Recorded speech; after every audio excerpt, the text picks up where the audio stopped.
Hey guys, it's Danielle again with Pure Root Wellness, and today we are going to talk about a very important topic called the microbiome. So, what is a microbiome? Simply put, it's just the microorganisms that reside inside our gastrointestinal tract that really live and work together to keep us kind of healthy and thriving.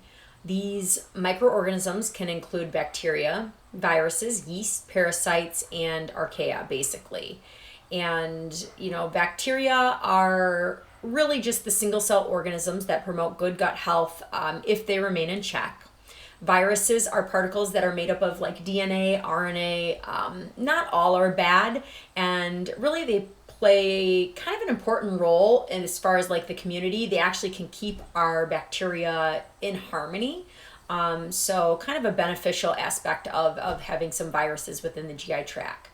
Yeast is multicellular organisms, and they're a little more intricate than bacteria itself. They usually compete with the bacteria, they compete against each other. So just kind of knowing that if one is actually thriving, the other is most likely dying off. So kind of a healthy competition between kind of yeast and bacteria. Parasites, they've been called nature's thieves. They really just steal energy from the host. So again, if left unchecked, I should say, parasites can actually wreak quite a bit of havoc within the system itself. And then the archaea is just really an old organism that kind of was on the planet before oxygen even existed. They're typically found in really harsh environments like inside or within the deep ocean, inside volcanoes, or in your colon. So really hardy little buggers, but they don't really seem to be kind of affected the same way that the other kind of organisms do in regards to changing them from a dietary perspective. So changing your dietary habits and thinking that you're going to alter these kind of hardy microorganisms that have been around obviously for a very long time. But it's just every time you read it, it's super impressive to think that roughly around 39 trillion microorganisms, most bacteria, reside in your system, in your GI tract. That's pretty impressive. Just to think that that's what we're made up of is that's pretty cool. So what really happens is the bugs metabolize the food we give it. So it's not necessarily your body, yes, is breaking down the food, but it's actually the bugs that are breaking this food down for you. And this can promote beneficial products being released, or it can pretty much promote harmful products flooding our system.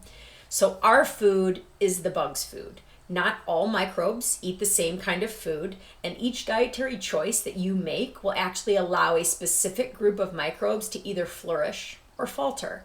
So if you permanently remove a food group and the microorganism thrived on that food, you've then sent that microorganism into a starvation or extinction mode.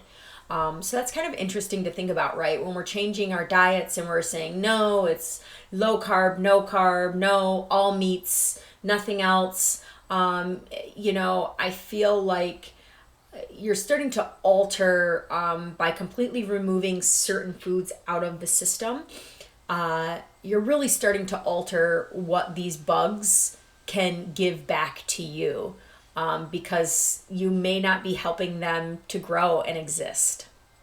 Really, you're in control of making your own microbiome. There's, some other kind of set the tone rules. When you come into this world, if you were born via vaginal birth, the mother's microbiome from the vaginal tract itself is then transferred onto baby.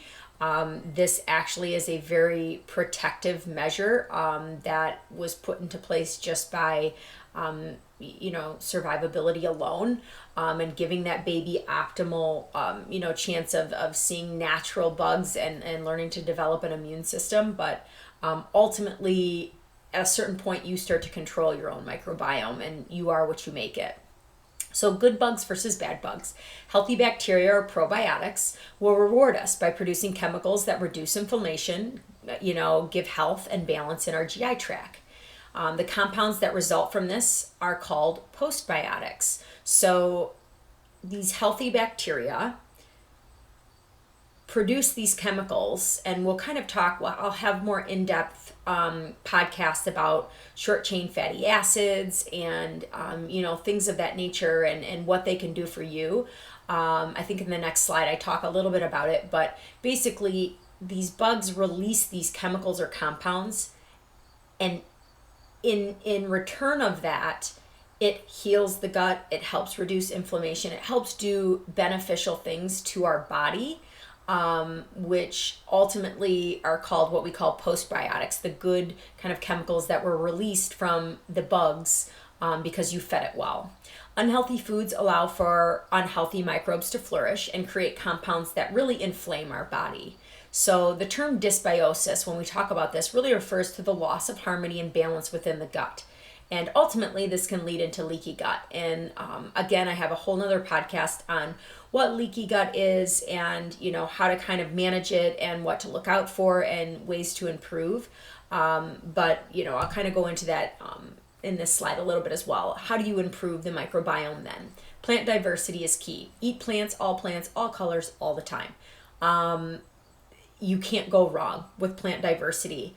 The reality is the soil and earth have its own microbiome that then gets transferred into the food, the plant healthy raw food that we eat, the fruits, the healthy grains, all of those things. Obviously, more organically grown is better, without the extra kind of pesticides and crap that come along with it.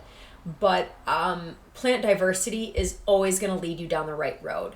So eating literally the rainbow of plants, fruits, vegetables, all of that is never going to lead you down the wrong road.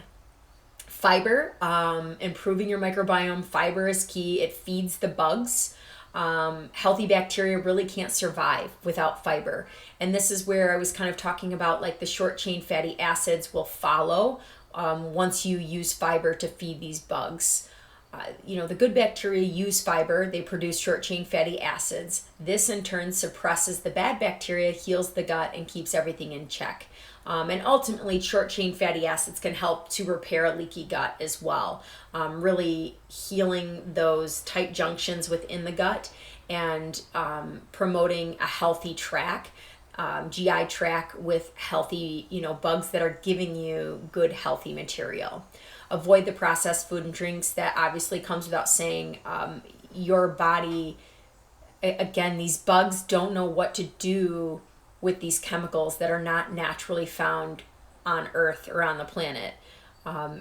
Yes, it's cool that we can chemically make these foods and modify them and make them taste and look the way we want them to, but the reality is our body wasn't made to understand how to process and metabolize this food. Therefore, it just literally shoves it to the side in the junk drawer. And eventually that junk drawer gets so full that you start to see the symptoms and the issues that arise from having an unhealthy gut and an unhealthy system. Antibiotics use only when there is a known bacterial source.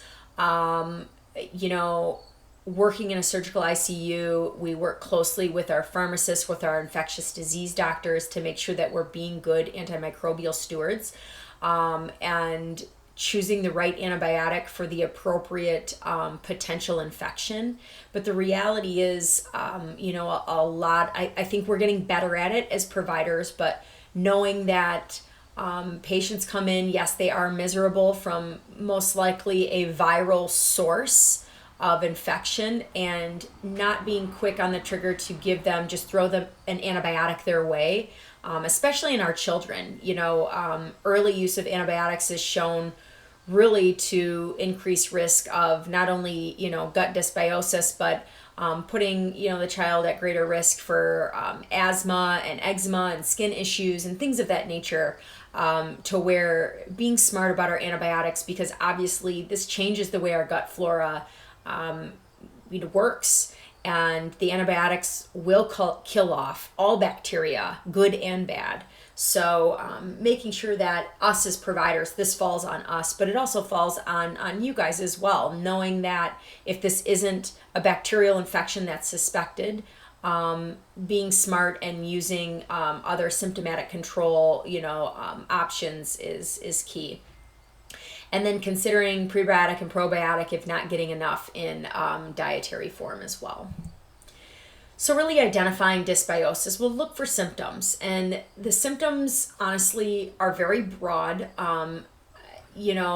This is kind of a generalized list, but typically, a patient comes in and they're having profound abdominal cramping, bloating, gas, diarrhea or constipation, belching, weight gain, anxiety, brain fog, skin issues, asthma, bad breath. I mean, these are all signs where your gut is telling you something. Your system is telling you something, that what you're putting in is crap and what you're going to get out are symptoms basically, and ailments if you're not going to pay attention.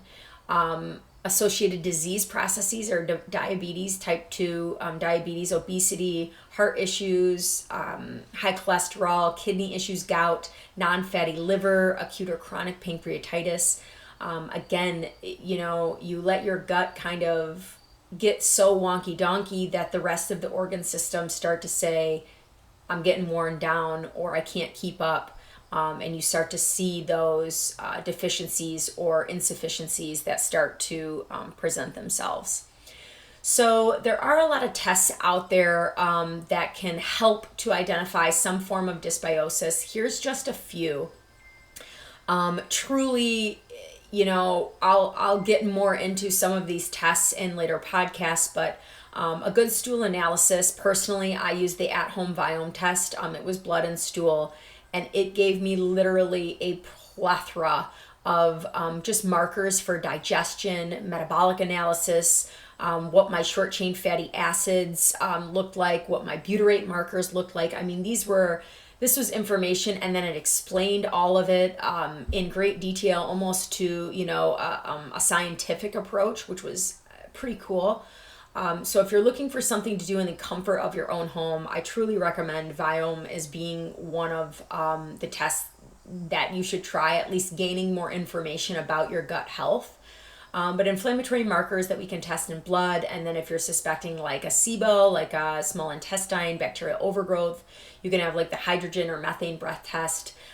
There's a lot of different tests out there. There's nothing that's specific to say, check mark, this is dysbiosis. I think you really need to be aware that it's the whole picture and it's the whole story, right? Sitting down and talking with someone, what are you ingesting every single day? You think you're eating healthy, but then, you snuck in a bag of Cheetos at 10 o'clock at night and now your gut's pissed off. You need to be aware of everything that's going in, unfortunately. And there's a lot of different avenues, but I think putting the whole picture together and maybe using some of these other supplementary tests can kind of help sit there and go, man, this is it. This is why I feel like trash. This is why, I'm having kind of these alternative kind of ailments that are showing up. And hopefully, the first step is just starting to incorporate, that 90% plant-based, good healthy meals, and then using, kind of a down trickle effect of good water, supplements, vitamins, anything that you need, keeping your life together in regards to being happy, doing things you enjoy, taking care of yourself as well. So these are the two books that I just am absolutely obsessed with, Happy Gut, Fiber Fueled. Two really good books that blew me away as far as like looking at what the microbiome entails really in detail, right down to like identifying actual microorganisms, and very specific. Happy Gut was very specific on tests. If you think you're struggling with this, health ailment or diagnosis in relation to the gut, it broke it down very well for, going to your doctor, approaching them on, hey, do you think this is something that I should be looking into from a diagnostic standpoint, or whatnot. But two really good reference books kind of throughout this. So I hope this kind of helped break down what the microbiome is. If you have any questions, comments, concerns, suggestions, go ahead and put them down in the comments below. But I hope this helped just kind of clear some things up, and I hope you got some good information from this. I hope you all are well and be well. Talk to you guys soon.